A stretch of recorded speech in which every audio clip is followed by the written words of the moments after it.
আসসালামু আলাইকুম। কেমন আছেন আপনারা সবাই? আশা করছি সবাই অনেক বেশি ভালো আছেন। আলহামদুলিল্লাহ আমিও অনেক ভালো আছি।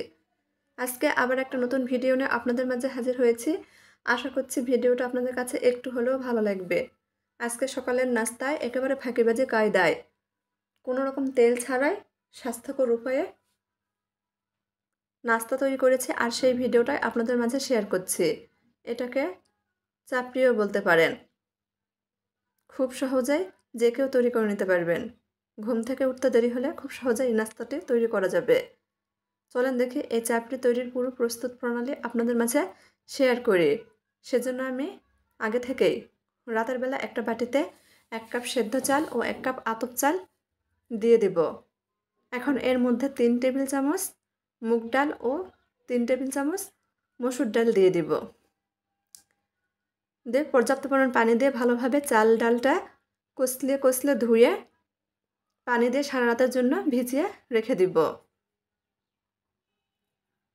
দেখেন আমি ভালোভাবে ধুয়ে পর্যাপ্ত পরিমাণ পানি দিয়ে সারা রাতের জন্য ভিজিয়ে রেখে দিচ্ছি। পরের দিন সকালে দেখেন চাল ডালটা একেবারে ফুলে গিয়েছে আর খুব ভালোভাবে ভিজে গিয়েছে, ভিজে নরম হয়ে গেছে। আমি আবারও ভালোভাবে ধুয়ে পানি ঝরিয়ে নেব। পানি ঝরিয়ে নিয়েছি। এখন একটা ব্লেন্ডারের জায়গায় আমি চাল ডালটা দিয়ে দিব। সাথে আমি একটা বড় সাইজের পেঁয়াজ ও কয়েকটা কাঁচামরিচ ফালি দিয়ে দিব। ব্লেন্ডারে খুব ভালো করে ব্লেন্ড করব। অল্প একটু পানি দিচ্ছি, ব্লেন্ডারে ব্লেন্ড করব। আমি একেবারে মিহি করে ব্লেন্ড করব না, একটু দানা দানা রেখেই ব্লেন্ড করব। আপনারা চাইলে এর সাথে কয়েকটা রসুন কোয়া ও আদা দিয়ে ব্লেন্ড করে নিতে পারবেন। আমি এখানে আদা রসুনের পেস্ট ব্যবহার করব, সেই জন্য আদা রসুনটা দেইনি। ব্লেন্ড করা হয়ে গেলে আমি একটা বাটিতে ঢেলে নিয়েছি। এখন এর মধ্যে স্বাদ মতো লবণ, হাফ চামচ গুঁড়া মরিচ, 1 চামচ হলুদ, হাফ চামচ ধনিয়া গুঁড়া, হাফ চামচ জিরা গুঁড়া, হাফ চামচ গরম মশলার গুঁড়া ও হাফ চামচ আদা রসুন বাটা দিয়ে দিব। নেড়েচেড়ে ভালোভাবে মিশিয়ে নিব। অবশ্যই ভালোভাবে মিশিয়ে নিতে হবে। আর এই চাপড়ির ব্যাটারটা একটু ঘন করে তৈরি করতে হবে। দেখেন ব্যাটারের ঘনত্বটা কীরকম হবে। চাপড়ি বানানোর জন্য ব্যাটারটা একদম রেডি হয়ে গেছে। চুলার উপর আমি আগে থেকে হাই হিটে ফ্রাই প্যান গরম বসিয়ে দিয়েছি। এখন একটা টিস্যু সাহায্যে ভালোভাবে মুছে নিলাম। যেহেতু আমরা তেল ছাড়া বানাবো, সেজন্য অবশ্যই ফ্রাই প্যানটা খুব ভালোভাবে গরম করে নিতে হবে। একেবারে ধোয়া ওটা গরম হয়ে গেলে আমি চুলার আঁচটা একটু কমিয়ে দিব, মানে মিডিয়ামের চা অল্প একটু কম করে দিয়েছি। আর সেই চাপড়ির ব্যাটার থেকে 1 চামচ ব্যাটার দিয়ে দিব, কিছুক্ষণ রাখবো। এর আগে দেখেন এক পাশ উল্টিয়ে আমি দেখাচ্ছি, দেখেন কতটা সুন্দর হয়েছে।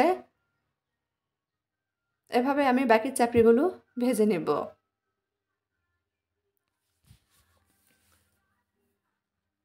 পরের বার চাপড়ির ব্যাটার দেওয়ার আগে আমি আবারও টিস্যু দিয়ে ভালোভাবে ফ্রাই প্যানটা মুছে নিয়েছি। আমি টিস্যুতে হালকা তেল নিয়েছি, তেল ভরিয়ে নিয়েছি। সেই টিস্যুটাতে ভালোভাবে ফ্রাই প্যানটা মুছে দিলাম। আবারও চাপড়ির ব্যাটার থেকে ব্যাটার দিয়ে দিব। এভাবে চামচের সাহায্যে ঘুরিয়ে ঘুরিয়ে গোল করে দিচ্ছি। কীভাবে করছি আপনারা ভিডিওতে দেখলেই বুঝতে পারবেন। খুব সহজ, তাই না? আমি একটু মোটা করে চাপড়িগুলো তৈরি করছি, তবে আপনারা চাইলে এর চেয়ে পাতলা করে চাপড়িগুলো তৈরি করতে পারবেন। এভাবে আমি বাকি সব চাপড়ি তৈরি করেছি। এখন আপনাদের পরিবেশন করে দেখাচ্ছি। দেখেন মাশাআল্লাহ কতটা লোভনীয় হয়েছে, খেতেও ততটাই মজার হয়েছিল। এই চাপড়িগুলো আমি মাংসের সাথে পরিবেশন করেছি। আপনারা চাইলে বিভিন্ন প্রকার ভর্তার সঙ্গে পরিবেশন করতে পারেন। আবার এই চাপড়ি দিয়ে হাঁসের মাংস খুব ভালো লাগে, তবে আজকে আমি মুরগির মাংসের সঙ্গে পরিবেশন করে নিয়েছি। তো আমার আজকের এই নাস্তার ভিডিওটি, ফাঁকিবাজি নাস্তার ভিডিওটি আপনাদের যদি একটু ভালো লাগে, দয়া করে আমার চ্যানেলটি সাবস্ক্রাইব করবেন, লাইক কমেন্ট শেয়ার করে নিয়মিত চ্যানেলের পাশেই থাকবেন। সবাই ভালো থাকবেন। আল্লাহ হাফেজ।